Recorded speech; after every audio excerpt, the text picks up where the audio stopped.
Mga kaibigan, welcome back. Napakaganda ng mapapanood at pag-uusapan natin dito. Pure Pinoy, JJ Mandakit, pinulbos ang NBA player na si Isaiah Thomas. Pinaulanan ni JJ ng 3 si IT, binutata at naka-game winner pa. At pag-uusapan din natin si QMB, bakit kaya ito nasa Japan.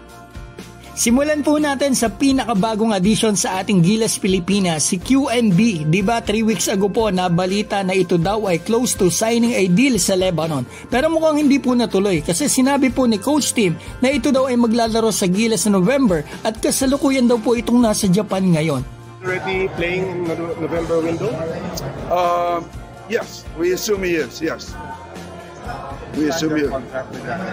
Huh? Is he under contract with other teams? I know he's in Japan at the moment, but I don't know if he's under contract yet.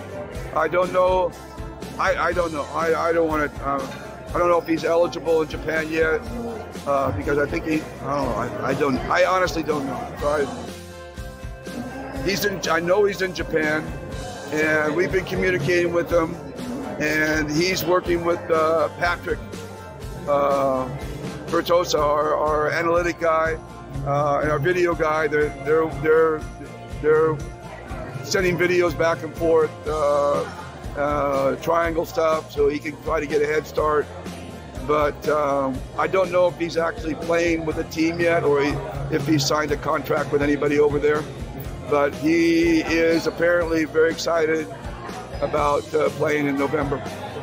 Tandaan po natin before na balita napakalaki ng offer sa kanya sa Japan. $900,000 per year. Pero requirements dito dapat naggilas ka. Kaya abangan po natin kung okay na yung may kontrata siya sa Gilas o kailangan pa maglaro muna siya sa November bago siya makapirma. At least may idea na po tayo kung saan liga siya maglalaro at team na lang ang kulang. So eto na mga kaibigan, ang pinaka-iniintay po ninyo ang bakbakan ng purong Pinoy na si JJ Mandakit. Kalaban eto nga si Isaiah Thomas. Hindi ko na papakilala, sigurado kilalang kilala nyo po yan. So ito na, panoorin po natin.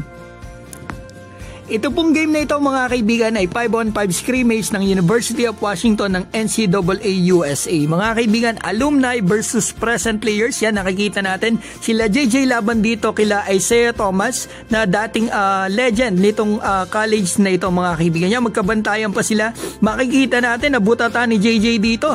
So ito makikita natin magkabantayan sila. Medyo malaki si JJ kasi si JJ nasa 6'2", 6'3" na ngayon.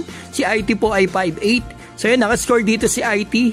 Marami tayong makikita rito para at least mapanood natin yung laruan nilang dalawa. Talagang napakagaling na point guard nito si JJ.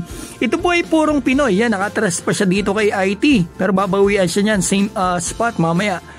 Purong Pinoy kasi kaibigan ko po yung tatay niya. Sinabi niya sa akin, siya daw po at yung kanyang asawa ay Pinoy. Yun nga lang doon sila lumaki. Parang si JJ doon pinanganak. Pero sila daw po ay purong Pinoy. At si JJ po ay nakakuha ng Philippine passport before mag-16. Umuwi sila ng Pilipinas dahil nga sa kagustuhan nila na maglaro ito sa ating national team, sa senior. Sa youth nagkaroon ng konting problema mga kaibigan kasi naglaro siya sa USA. Pero kung yan, game winner pala to mga kaibigan na ipin ko na lang yung comment. Yan ay game winner pala dito sa game 1. So ito na, game 2 na mga kaibigan. Tingnan natin. Eto si IT, medyo mag-iinit na rin dito Ang galing talaga pumasok. Sinama ko yung ilan sa mga pasa ni JJ. Sayang hindi na i-convert. Pero at least kita natin, yan, si IT nakabawi na nga. Same spot doon sa trust ni JJ kanina.